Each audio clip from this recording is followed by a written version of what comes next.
Kast y la cruzada de la libertad de expresión. Una brevísima entrevista recién dada por José Antonio Kast junto a Santiago Abascal expone al futuro mandatario y su disposición a mantener buenas relaciones internacionales con sus amigos europeos, lo que se evidenció en su discurso de Bruselas. Ahí comenta sobre su encuentro con Víctor Orbán y Giorgia Meloni, dos enclaves fundamentales del conservadurismo y patriotismo de nuestro tiempo.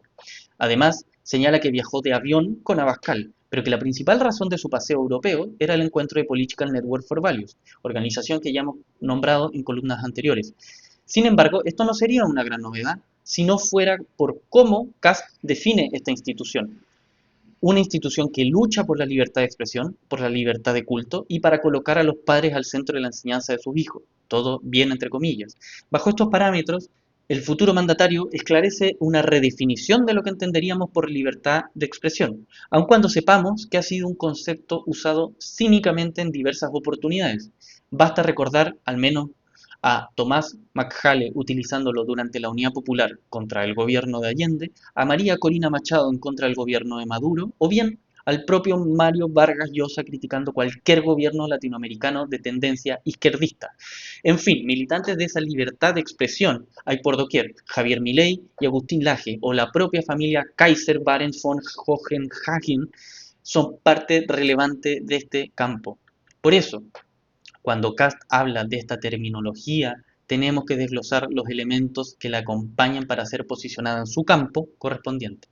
Le acompañan entonces libertad de culto y un amistosísimo Santiago Abascal, el líder indiscutible de la reacción española, quien incluso durante la entrevista llegará a hablar de persecución a quienes se oponen a la inmigración ilegal, es decir, su público, sus votantes. Entonces la pregunta es, ¿qué pretenden exhibir con esta composición conceptual?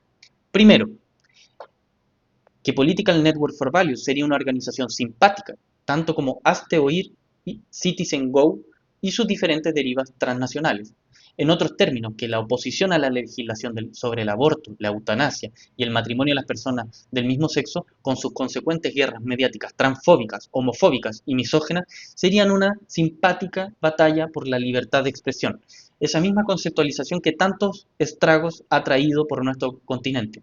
De este modo, modifican los parámetros valóricos y tienden al ultraconservadurismo rozando al tradicionalismo católico. No por casualidad son cercanísimos a los grupos de estas tendencias. Segundo, que campañas como el bus transfóbico, aquel bus naranja que ustedes recordarán, aunque realmente se llamaba Bus de la Libertad, financiado por Hazte Oír y Citizen Go, aquel que paseó, además de Santiago y Valparaíso, por diversas ciudades de la denominada Iberósfera, son parte de aquella libertad de culto que buscan promover. Ese culto ultracatólico y ultraconservador que impide una debida separación del Estado con la Iglesia. Esa misma libertad que procura recomponer una teocracia católica tras una nueva expulsión de los moros. Tercero, y en esa misma línea, que los padres sean los primeros agentes educativos y sus únicos responsables va en resonancia con organizaciones como Con mis hijos no te metas y otras como Escola sin partido, además de los diferentes movimientos por el homeschooling en Occidente y en particular en el norte global. Bajo estos parámetros se buscaría restar la influencia estatal de la enseñanza y reconducir hacia una educación religiosa.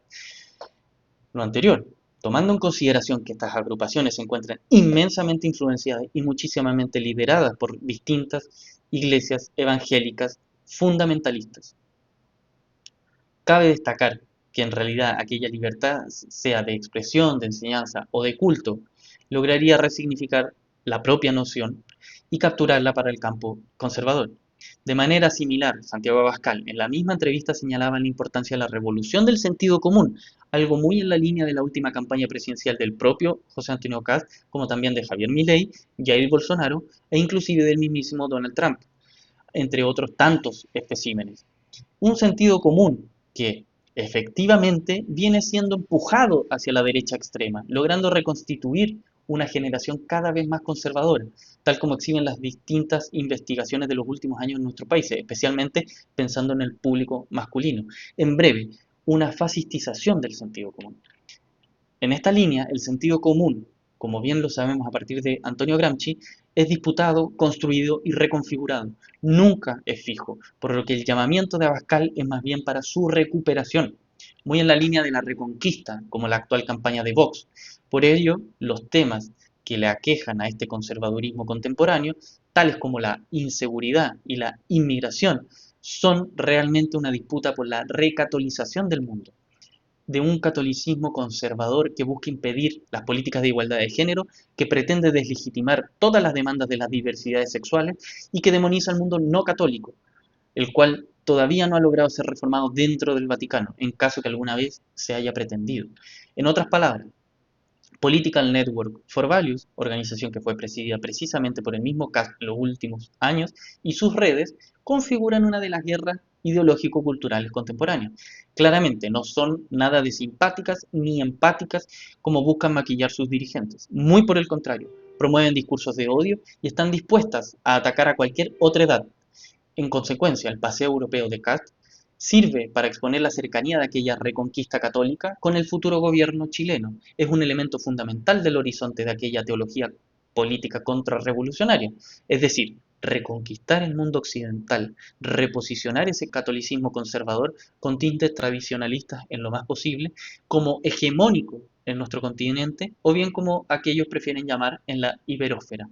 En otros términos, en lo que fue el imperio hispánico, aquella última gran cruzada, como llaman los tradicionalistas católicos, hoy devenida por ese mismo campo político en una cruzada ideológico-cultural.